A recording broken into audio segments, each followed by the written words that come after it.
Coming up on this week's episode of the Ask Women podcast, it is Kristen and I, once again. Our guest flaked, just like all women do. Am I right, guys? But we moved forward and we did a wonderful show all about the number one thing that is corrupting women today and the number one place that is corrupting women today. You are not going to want to miss this episode, so keep listening. Hey, welcome to the Ask Women podcast. It's Kristen Carney, your host, here with Marnie Kinrys, owner of the Wing Girl Method. And you guys are so lucky because it's just Marnie and I, and we know how much you love that. Yes. Once again, well, we were supposed to have a guest. We were. But she is a typical flaky Los Angeles person and called half an hour into when we were supposed to be starting our show saying, I'm almost there. I'm like, well, too bad. It was almost turnaround. It sounded like an SNL sketch. Yeah. It really did. On La Cienega. I can't even do it properly how they do it on SNL. Well, I'll be at Mulholland and then and then I'm going to get a coffee. I felt really bad because she is coming from like she's OC. Probably far. The OC. Well, she can now stop at the Grove or something. She's coming from Orange County. Yeah. Oh, She's dear like, God. I'm 10 minutes away. I'm like, turn around and come back next Tuesday. That's how it works with the people of Ask Women. If you're not on our page and on our time, we kick you to the curb. Okay, so I wanted to get to some questions from our listeners for sure, since it's just the two of us. But I wanted to read this article that someone had sent me. The website is Rush V's website. Do you think he's cute? Oh, yeah, super cute. Yeah. But the problem is, here's the problem now. So this man that Marnie just showed me has a beard, and it's become the fake eyelashes of men. Like, you put a beard on any dude, and all of a sudden he's like Mr. Suave. Like, there's just brooding masculinity. Yeah, 100%. Like, he is a man. But if you shave his face and you don't have that scarf on him, would you notice him? No, I really don't think so. Yeah. And because it's a brunette beard, so it's a very thick wood he looks like beard. a very masculine man. Okay, so I wanted to read this article and I wanted to get your opinion. Sure. The number one corrupter of women. This blog and others highlight a lot of problems being faced by Western men. Some of them include cock blocking, bad attitude, attention whoring, flaking, banging more than one guy at a time. And these are corrupting problems women. being faced by Western men. Let's say that girls who possess at least two of the above traits are bad girls. So that they cock block, they have a bad attitude, that they're a bad girl if they do any of these. If they flake, then they're a bad girl. Who, while fun to have one-night stands with, will ultimately not provide a man with happiness or joy in a relationship. There is one place where they love to congregate. It's a place that over time turns any good girl into bad. It is the bar or club. American-style nightlife, more than iPhones, Facebook, and cupcakes. Okay, all right. Cupcakes, this man is... I'm not, like, everyone knows that, listen, I'm not like a grow your armpit hair feminist. Yes. But he's blanketing all women together, that we love cupcakes and we love cock blocking. The cupcake reference is very patronizing. I don't. Well, this blog is not for women to cupcakes. read. Obviously, yeah, obviously. He's stating what he sees is the number one corrupter of women. So cupcakes is one of those. Oh, corruptors. What a fucking idiot! Okay, what is a bar? It's a social venue where women can receive attention from men at predictably constant rates. Every approach performed will increase her worth. Every hot stud who lays pipe inside her via a one-night stand will reinforce in her mind that she deserves Mr. Perfect. These men feed her ego like an IV bag nourishes a surgery patient. What do you think? I'm not done yet, but like, what do you think so far? Kind of true. Part of it's true, and I'm a cynical person, so I understand his cynical perspective. And I respect it probably. I do, but I think he's being a little too extreme. I think so too. The effect of all this is cumulative, so that a 30-year-old woman who is well past her prime, See, this guy, oh my now God. I hate him. What's the word? What's the word you get called? Misogynist? He's a misogynist. Yeah, he's a dick. Holy hell. Is well past her prime, will put out attitude multiple times higher than a hot 18-year-old who just started going to clubs, since the older woman simply can't forget all those men who have approached her and wanted to take her home. She won't receive your approach unless you're nearly the best of what has attempted to fuck her in the past, even though the number of guys willing to wife her up has decreased exponentially. Nightlife venues give average women near unlimited choice and attention, causing a sharp... Okay, wait, time out. Blogs give mediocre men way too much space to speak. Causing a sharp degradation. I can never pronounce that word. Degradation. It's degradation, but I can't say it properly. I wouldn't be able anyway, to either. But you know what I'm talking about. In her attitude, warmth, and even her appearance. How many times does the average American girl go out from the time she is 18 to 25? At 18, she hits the college club, maybe only once a week. But after graduation, she steps that up 2 or 3 times a week. Once she starts establishing a career, she adds happy hours to the mix. Here is a conservative estimate of how many times a girl goes out a year, assuming she lives in a metropolitan city. Basically, it's saying when you're 18, 52 nights, and then all the way up to 25, it's 156 nights a week, or a year, which is true. Okay, so total is like 123 nights, where most likely they're being hit on at least one time during that evening and getting that ego boost. He has a cartoonish view of what it's like to be a woman. Does he? Well, that's what I want to find out. Well, okay, so do you want to hear the rest? Yeah. Okay. How many times will she be approached each time she goes out? Let's be conservative and say 3, though it's likely to be higher. Each time she goes out, she does not get approached 3 times. But let's say very attractive women. Even very attractive women, they have a hard time getting approached because men are intimidated. It's not this like cliche, women walk out the door and all of a sudden men are just like, hey babe, what's your number? It doesn't work like that. That's it doesn't work like that, but for a lot of people, that's like in a bad romantic does. comedy that Right. happens. That doesn't happen in everyday life. But how do you know? Because I'm alive and I'm living and I've been to bars and I've been around very attractive women that I'm friends with at bars. Right. You're not just getting approached constantly. It does not happen like that. And it's not because we have bitchy resting face. It happens maybe 1/4 of the amount that he's talking about. And it will happen when it's a social setting and people are more mingling. A woman is not just sitting at a bar constantly getting hit on. It's just not the way it works. If that was the way it worked, you wouldn't have people like Kim Seltzer who talk to women and coach them and tell them why they're not getting approached. Women who work with Kim Seltzer. Well, I hope they're not listening to this podcast. Yeah, but maybe they're not. Like, actually, I will say one time when we did have Kim Seltzer's crew come and mix with like a boot camp that I was teaching, there were a couple of actually very attractive older women that were out with us. But the women that I think she works with are probably more of the average woman that's out there and that's alive. And they are, I looked at her Instagram page or something, they're a little bit on the frumpier side or like the less cool side or the more later middle age side. But that's a lot of the population. The whole population of women this is aren't talking these for women up though. to 25. He's talking about the younger women who, listen, I will say, if every even woman was what he talked about, we would all have 4 million followers on Instagram because we'd all be so hot and desirable constantly. It's not realistic. Look around. Like when you go outside and and we're in Los Angeles. Imagine being in a small town in the middle of the country. When you go outside, you're not like hit by beauty constantly. It's more like, ugh. Right. But listen, we're I think attractive. He's just talking on a we're not at this scale. level that he's, yes. But so my friend Jody Panzer, when we would go out, any night that we would go out, she wouldn't be overtly attacked and hit on 5 times a night, but she would be at least subtly confronted, approached, talked to, hit on in an evening, at least for sure 3 to 5 times, 100%. A night? Yeah. I needed to see a picture of her. I will show you a picture of her. Okay. She's a mom now, so she's hideous. But she's past her prime. Yeah, exactly. I mean, she's over 30. Well, the thing is too, but when she was younger, right? And there are women that are, I think, on the minority end of things that have an inviting, attractive vibe that invites men to say hello. Right, you're closed off, so you may not know what this guy's talking about. But I've been with friends who aren't closed off. Right. And of course there's And they haven't been talked to by other guys? Oh, of course they have, but not at the rate that he's thinking. And I don't think it's it's so funny because I think changing them the way that he's thinking. I think he has a small penis and he's angry at women. And then Really? we get this blog.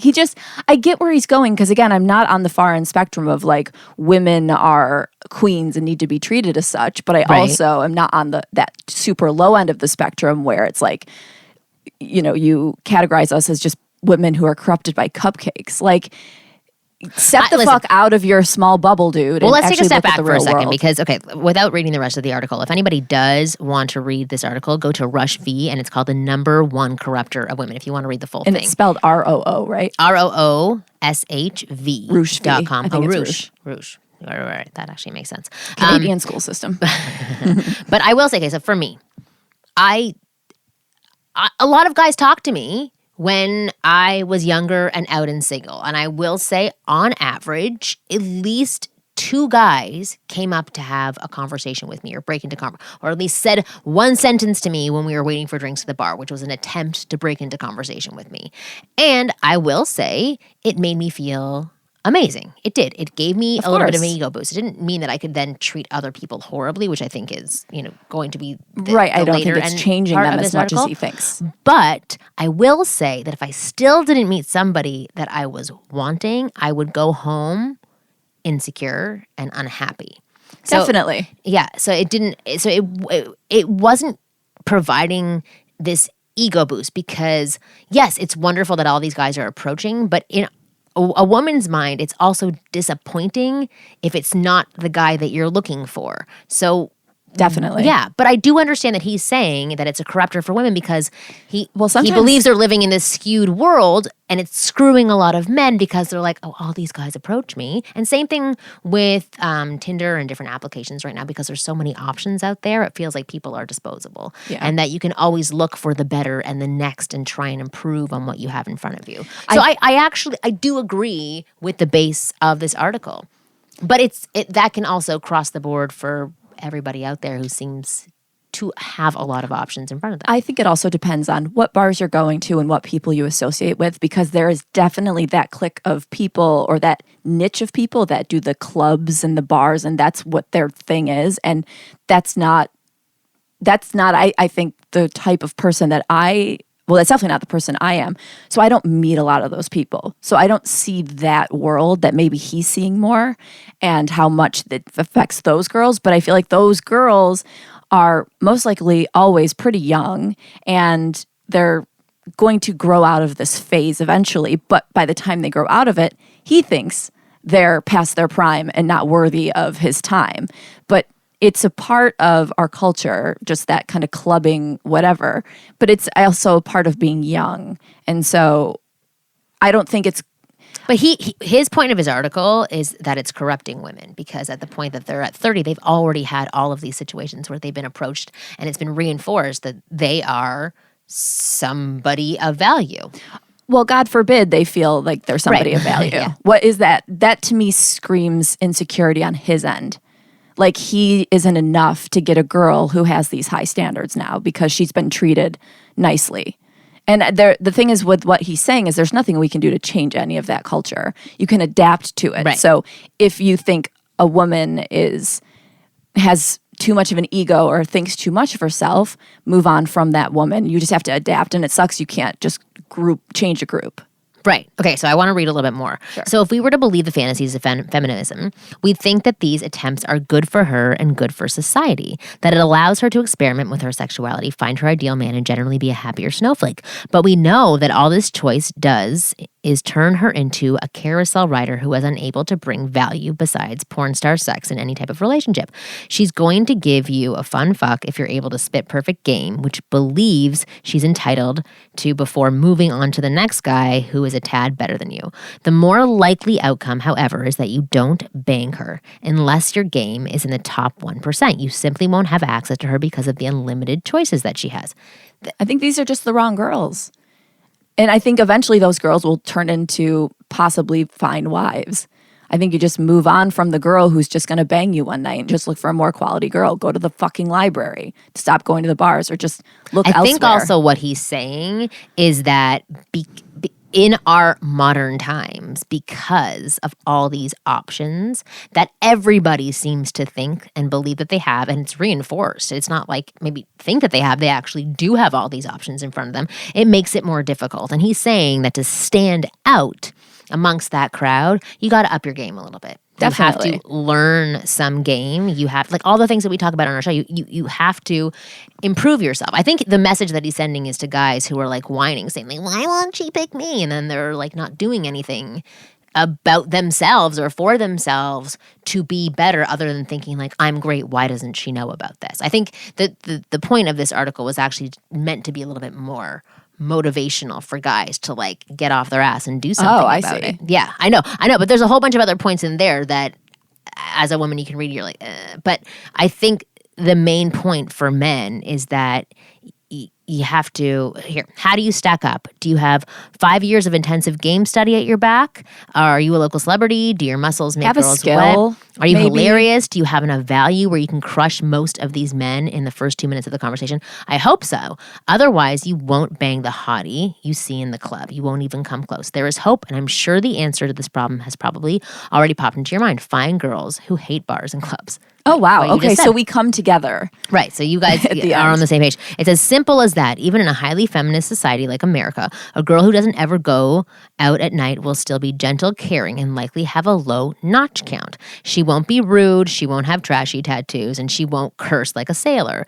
If she also doesn't have a smartphone, she will likely be a dream girl. It's even better if she doesn't drink, because then you know that sex for her is a logical decision, not an emotional one that depends on some guy running a aloof game on her. Her notch count is absolutely in the single digits. The best place to find girls like this during the day, specifically, the bookstore. I've noticed that girls who read tend to hate going out more than girls I've met in other day game scenarios like coffee shops and Whole Foods. It really is impossible for a bookworm to prefer a nightclub out at or a night out at the club rather than dive into a good book. And even if I'm getting to the stage where I prefer the book club more than the club, however modestly high my chance of getting action on a random night is.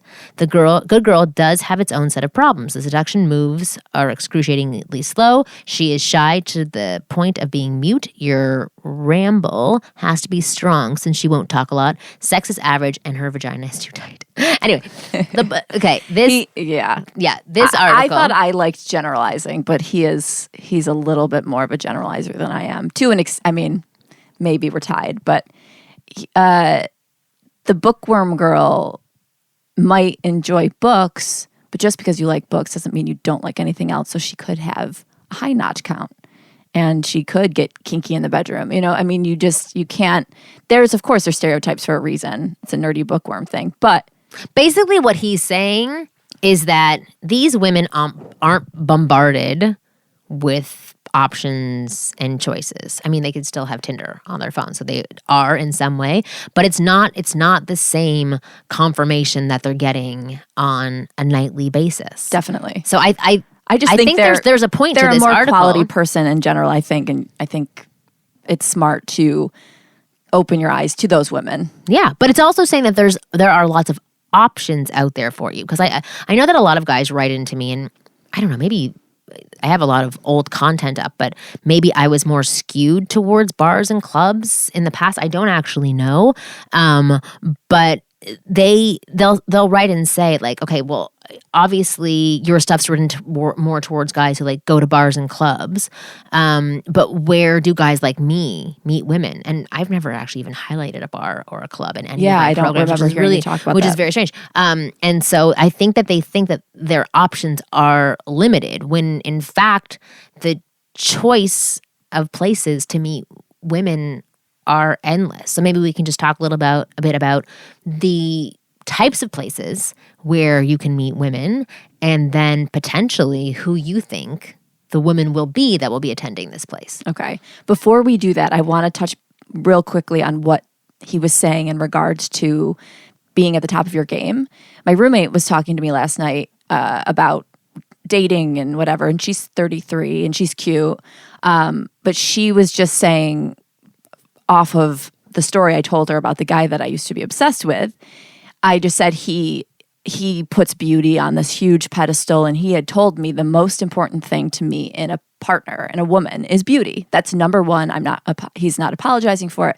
And so my roommate said, it's interesting because it seems like there's a lot of guys who feel entitled to the most beautiful woman, but they're not doing anything to achieve that woman. Right. And so I wanted to just say to what he was saying, the skills part is so important. And I don't think I said this on our show. It was maybe on my other show for whatever reason.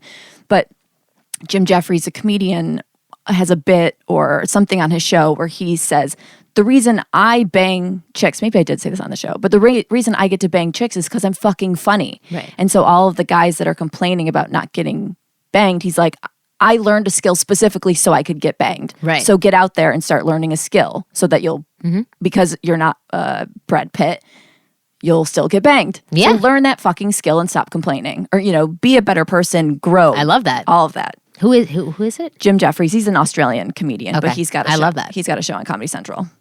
So anyway, I just wanted to add that. No, in, I love 'cause that. You've never said that on entitledness the of- show. Okay, it's like that entitledness of just like, I want a beautiful woman. Okay, what do you do to deserve that beautiful woman? Well, it's the same thing on the flip side for women who are absolutely stunning, saying like, "I want a good man."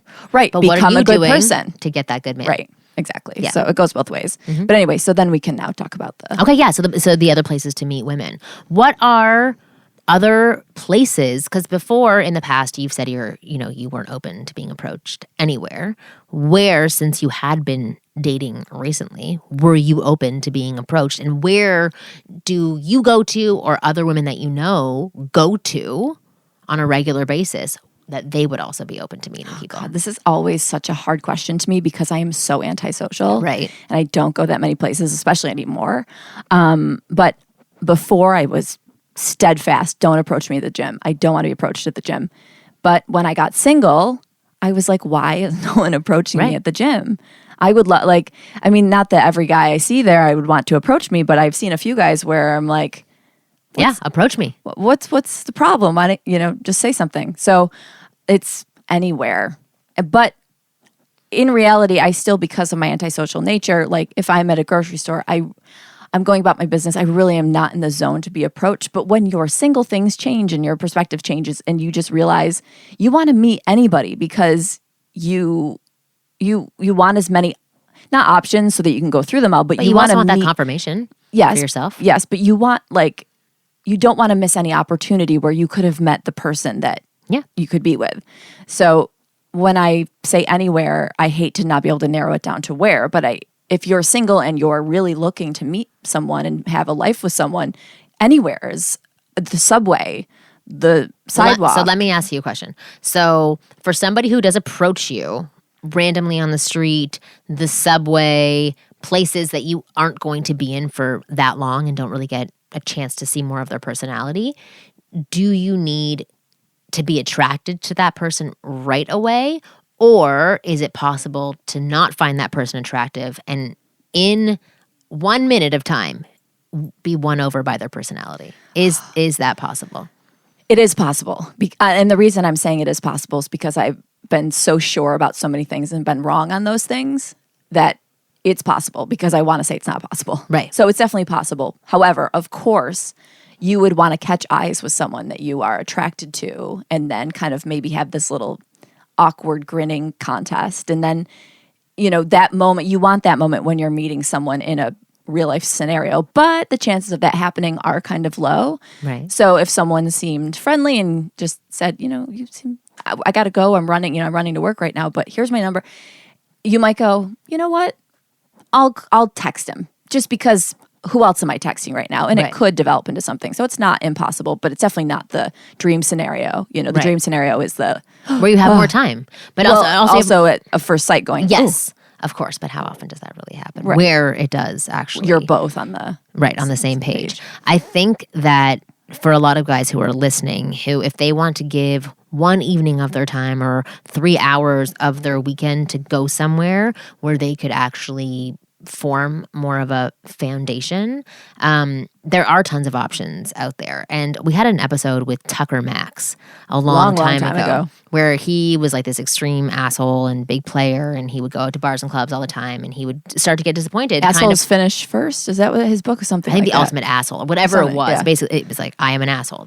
And he was. But he was saying that exactly what this guy is saying. He would go to bars and clubs and he would work his game and it would do really well, and he would like sleep with lots of girls, but most of the girls on the back end never really matched up to what he was looking for in terms of a girlfriend when he was ready to find a girlfriend or to have a girlfriend, because he had made that shift where he said, I want a girlfriend, but he was still going to the same places where he was interacting with people before when he was wanting to play around a little bit. And so he realized that he had to shift his lifestyle, and I actually forget what he ended up doing. But I think he started going through lists of ideal women and then picking categories of things they may be involved in, activities, volunteer groups, meetups, whatever it is, and sort of breaking down who they are and what their character, what their persona, or what their type, what kinds of things that they would do. And then he started going to those places and doing those things. And then that's where he met his girlfriend, who I believe now is still his girlfriend. He was on the show 3 years ago or something. But he ended up meeting the quality woman that he was looking for. So for guys who are listening, quality places to meet women are places that will allow you to shine, number one. So going somewhere that you actually want to be going to, doing something that you actually like, and that you can feel confident in that place will be helpful for you, because then you're in the just be yourself category. You are just being yourself in that place. But also, allowing you to interact with people of the opposite sex. So things like, it's the summertime right now. So doing co-ed, like adult sports leagues. Well, I always think of, obviously here because we are on the coast, but like beach volleyball. Yeah. Those are places where people are outdoors. They're obviously not go-getters, but they're living life. They're willing to have fun. And if that's your type of person and you're decent at volleyball, I mean, if you can't, if you can serve it to a foot in front, just but most of them aren't even very you. good anyway, and that's the whole point. You're really just going to have fun. So that's a good option. You can go onto meetup.com for getting ideas of other things that you can look into. You could go to a Toastmasters class, which will help you as well. You can try to find other communities that exist out there. So if you happen to be a religious person, you can find somewhere that you can volunteer, you can get more involved in, where you are going to services every Sunday and you're seeing people on a regular basis. Plus, you can get more involved and volunteer. And I think the good part of those clubs is that a lot of the women that are going to those are also going because they're single and they're looking to meet somebody. Yeah, absolutely. So you're on the, or they might know somebody who is single that they can introduce you to. So no matter what, it's getting you involved in things that you really like and enjoy. And we talked about this a couple of weeks ago with that email from DJ, what the hell's his name? DJ Khaled. Yeah. Khalid, whatever his name is. So Khalid, who wrote in saying to go, to group fitness classes, places that can also help you with confidence, but can also have a whole bunch of other people who are there on a regular basis. So finding other communities that exist, things like CrossFit, Krav Maga, those are all places and things to boost your social life, help with your confidence levels, give you something to do, and also have you interacting with more people. But just like Rush V says, like, you do have to have some skills. And like what you were saying, you can expect this 10 to be on your arm, but if you're not that 10, you're not talking, you're not interacting. And we don't mean 10 in terms of looks. Yeah, but I'm just saying, like a quality person, who has things going on and talking to people and interacting with people. If you're expecting others to bring you into the conversation and to help you, that's not going to happen. So you do have to push yourself in other areas to make those opportunities become good opportunities for you. Yeah. Definitely. All right, we're going to take a little break, and then we're going to come back and answer some questions from you. Want to know the hidden meaning behind what women say and do? Then check out The Chictionary. It's the Wing Girl Method's manual that gives you a full rundown of all the things women say that confuse men, written in dictionary format. Go get a copy of The Chictionary by going to winggirlmethod.com/chick. That's winggirlmethod.com/chick. Want advice and step-by-step instructions on how to get the girl sent right into your mailbox every single day? Then sign up for your free Wing Girl Method newsletter at winggirlmethod.com/advice. When you sign up, you'll also get a free copy of my best-selling book, 10 Devastating Mistakes Men Make with Women and How to Avoid Them. Go to winggirlmethod.com/advice and sign up now. We're recording if you want. Okay, sorry. Okay, we are back, and we're going to get to some questions from listeners. I wonder if people are like, I hate when it's just Marnie and Kristen, or if they're I think at the top when we say, we're just going to do questions, and then we end up talking about something else completely, and then getting to questions at the end. Get to my question. Okay, hi Marnie and Kristen. First off, just wanted to say a big thank you. for doing the podcast. I really love the show. Here's a bit of background to my situation. I'm 34 years old, divorced for about 2 years, and have a 6-year-old daughter whom I share custody with my ex. I've been in one relationship since my divorce, but I found it wasn't what I wanted. Think I was in the relationship for lack of a better choice. Trouble is, I'm finding that it's mentally hard for me to ask women out on dates because I feel like, as one friend put it, damaged goods. I don't want to be in a serious relationship right now since my marriage lasted 9 years. I got married pretty young. Oh yeah, he said he was 34. Plus, I love my daughter and raising her is my number one priority. Therefore, I can't put too much time into maintaining a serious relationship. I haven't had a lot of experience in dating, and all my relationships have been with women slightly older than me. Right now, I want to date someone younger and who isn't looking to get married anytime soon. As a man, I feel like I'm in my prime in terms of career, looks, health, etc. I'm fairly confident in those departments, even though I've had plenty of opportunities to ask out younger women in their early to mid-20s. I feel somewhat of a creep because of the age difference and the fact that I have a daughter. I don't know how to bring these things up, and not to mention there's some stigma attached to the idea of a divorced father. I know it's all a mental game, but I just can't seem to get past it.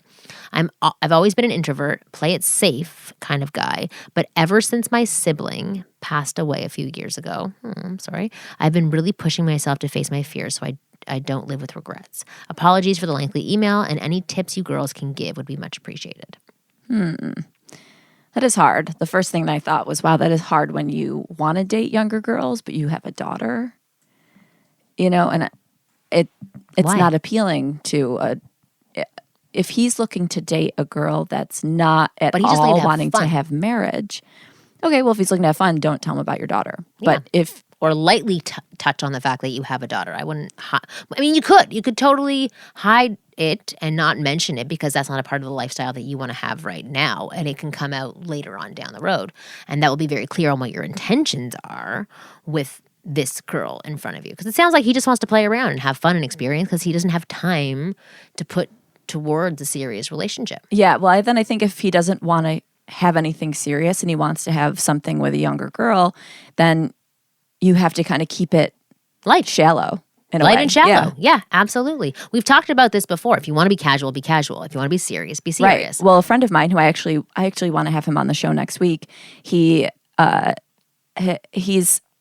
super attractive, just, good bod, got good money. He constantly sees this girl from Amsterdam. She comes back and forth, and he goes back and forth to Amsterdam. And he has said to her, this is absolutely casual, and I do not see my life with just you. And she's been going with it now for probably a year or something, maybe a little less. And I said, well, do you think she's really going with it? And he's like, honestly, I don't care because I was honest and I told her what's happening. Yeah. And so he is very good at just going, you know what? I'm okay with being shallow with, not having any emotional connection to you. If you get screwed up, that's on your end. And it is. Because we've talked about this. Stated it. Yeah, we've stated it already. Even before when we've talked about that guy who was on our show he wasn't meaning to lead a lot of women on, but he was on his own by being awesome. But that's on them.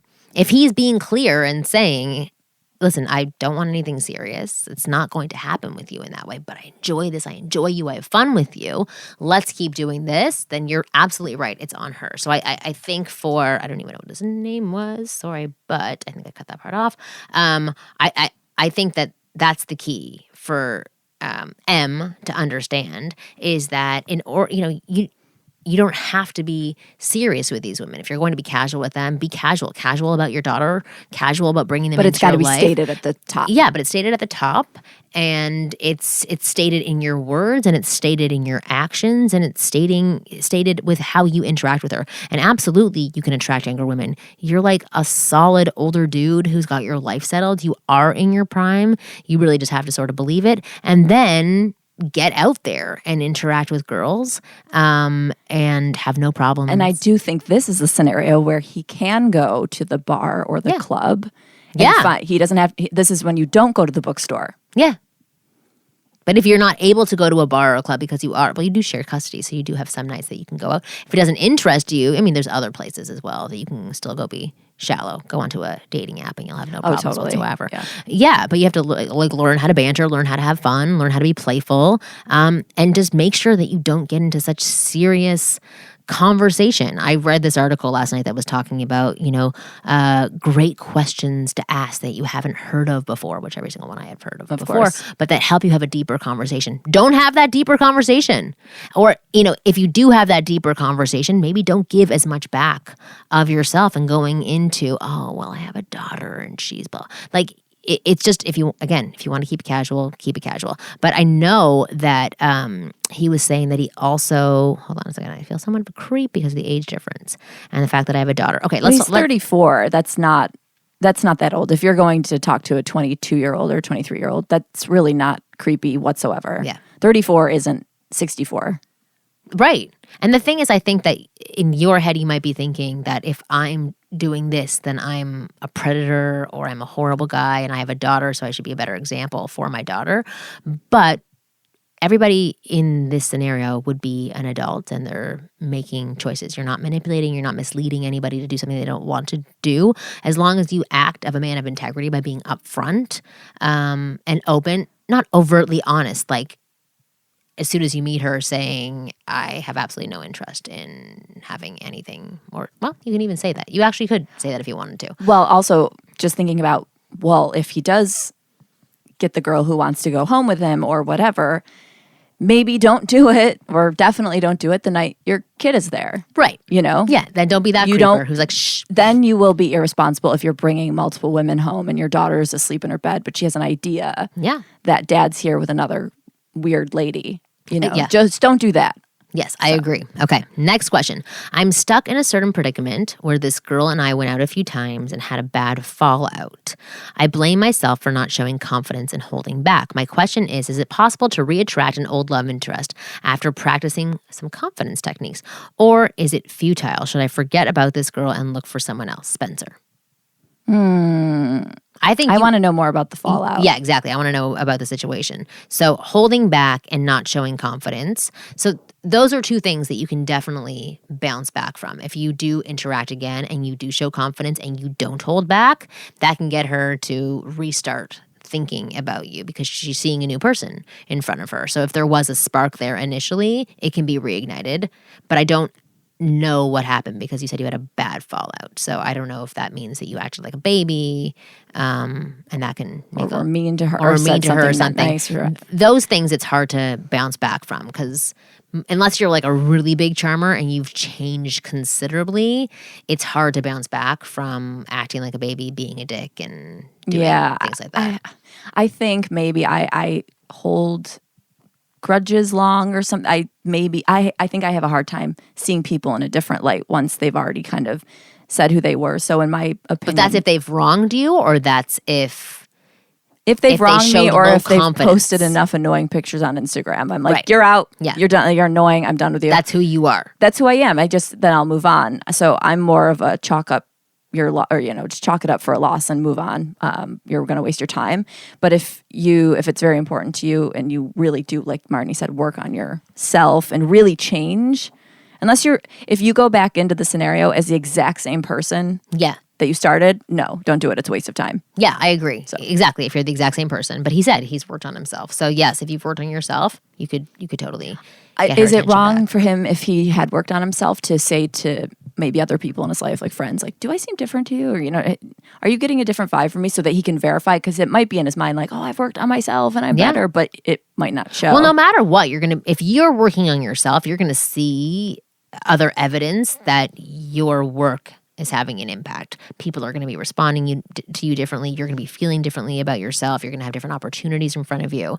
It's crazy. So I've been having a situation recently where I haven't been owning who I am as a businesswoman and knowing my business and what I want. And I had hired a couple of vendors. One person was a writer for me, and one person was helping me set up tracking on my site. And I wasn't setting the boundaries. I wasn't setting the goals. I wasn't taking charge because I was sitting back and letting them do their thing so that I wasn't stepping on their toes. And I was really getting down on myself for doing those things because things were taking too long. I felt like I was being a little bit dismissed. The project was being dismissed because I was being nice and kind, and I'm like, just checking in, is everything okay? And I thought I was being a little bit more assertive every single time. Anyway, and people would disappear, and I just said last week, I said, screw that. I'm over. I really want to avoid being seen as like the bitchy woman in business. And then what happens with that is it sort of dials me back 20 times to being this submissive wuss, I understand what goes on with guys. I'm constantly reminded of that behavior, so I understand what can go on, but I also know how to get out of that pattern. And so I had my low point where I was really mad at myself and feeling horrible. And I said, I got to change something. So I started changing my communication style.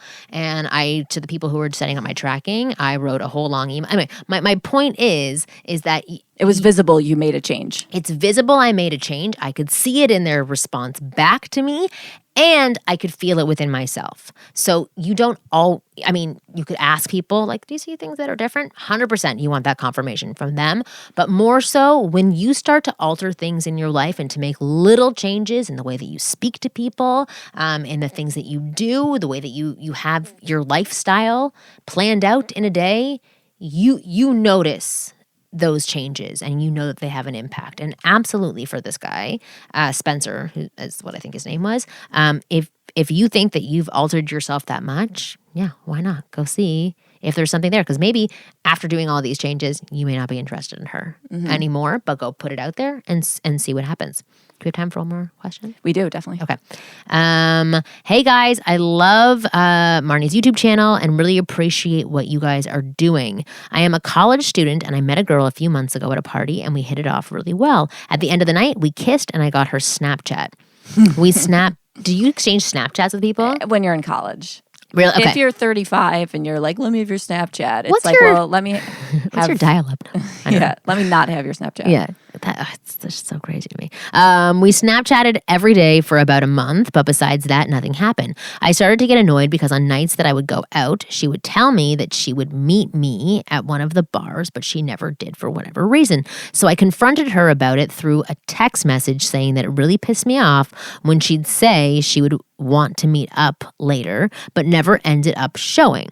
She got pretty defensive and said that the reason why is because she'd drink too much and end up going home. We stopped Snapchatting and I didn't see her for the rest of the semester. I wanted to get over her, but every time I was with another girl, I couldn't stop thinking about her. No matter how hard I try, I can't stop having feelings for her. How do I get her back, Justin? She doesn't sound like she's that into you. But she's Snapchatting him every single day. She was. Right, for about a month. But besides that, she wasn't showing up. And the drunk thing is like, I think it goes both ways for men and women. If you are really into somebody, you show up and you're there. You don't care. You get drunk and you're like, I gotta go. Or you don't drink. Or you don't drink. But if you drink and your priority is whatever his name is, like say it's James, I gotta go see James now. Like that is what happens when you're really into somebody. Like they don't leave your mind. And so if she got drunk, it's because, or if she got drunk and didn't show up, it's because she was having fun elsewhere and you're not that much of a priority for her. So I think maybe if it's meant to be down the road, if she matures or, just gets out of college and decides that partying and all of that isn't as important, it might show up that she is really into you. But right now it sounds like she wants to be a college girl. And I don't mean to dismiss him because he's in college, and I know people meet in college and get married, but it seems like he was an experience for her and she was an experience for him in a way. Mm-hmm. And I think moving on is... Well, did you ever do that? Did you ever have this one relationship with somebody where you would either text them, or for me it was ICQ. It was like old days. I think it was a Canadian thing, but it was like the AOL instant message. Oh yes, you've talked about it. But like where you would, that's your relationship. It's online, and you didn't take it to that next level. If it happened by circumstance that you would see each other out, then you would have a great connection. But like for me, if people asked me out that I was talking to on ICQ, it's either I was too afraid, I didn't want to, I don't know what it was, but I didn't want to take it to that next because level. you enjoyed what you got out of it over the internet, which was a lack of commitment. You don't have to show up. It feels good because it's flirty and fun. Yeah. I think that's what she's experiencing. And I do, and now I think back to AIM, America, like Instant Messenger. AOL Instant Messenger. AOL Instant Messenger, and I would put up an away message specifically for like a certain guy. Yeah. Like you put up your away message, it means you're gone, but I would always write it specifically so it would like, he would know it was for him, but not in an obvious way. Like just he would go, oh, that's cool, or that's something I like. But then honestly, I had the opportunity to hook up with him many, many times, and I was like, no. But what, it was do you an remember emotional what it was? that I didn't want to hook up with him. Yeah. Like why? I think because it was more of the game that I enjoyed, and I think in person it was too real, and I was like, oh, I think that's what it was for me as well. It was too real. Yeah, like once we were in person, I'm like, it's just you're like, here's your actual body, and now that's what the trouble is with becoming pen pals with people, because I think all of that just becomes a little bit too heightened. Definitely. Yeah. Yeah. So for this guy, I would say, if you can't, well, he said the school year is ending, but like, I'm hoping that if you were Snapchatting her on a daily basis, I would hope that you would also be able to bring some of that to real life. And I do think a girl, I think I'm in touch enough to know the difference between Snapchat and texting. I think a girl who's Snapchatting you constantly is a girl who's enjoying playing and flirting. If she's texting you constantly, I think that's a different level. That's a little bit more of I'm actually very interested. Yeah. Snapchat seems more to feed the ego. Definitely. I mean, they're similar to an extent, but Snapchat's more playful. It's less committal because the message disappears. Whereas a text, it's more Are you really personal. saying anything on Snapchat? Like you can, you can send video or text, but when you send text or video, they both disappear after you view it. So you can't go back. Like for me, I love rereading. If I'm really into somebody, I like to save my and you text analyze and I reread, and you break it down. Analyze exactly. So with Snapchat, it's a throwaway. Mm-hmm.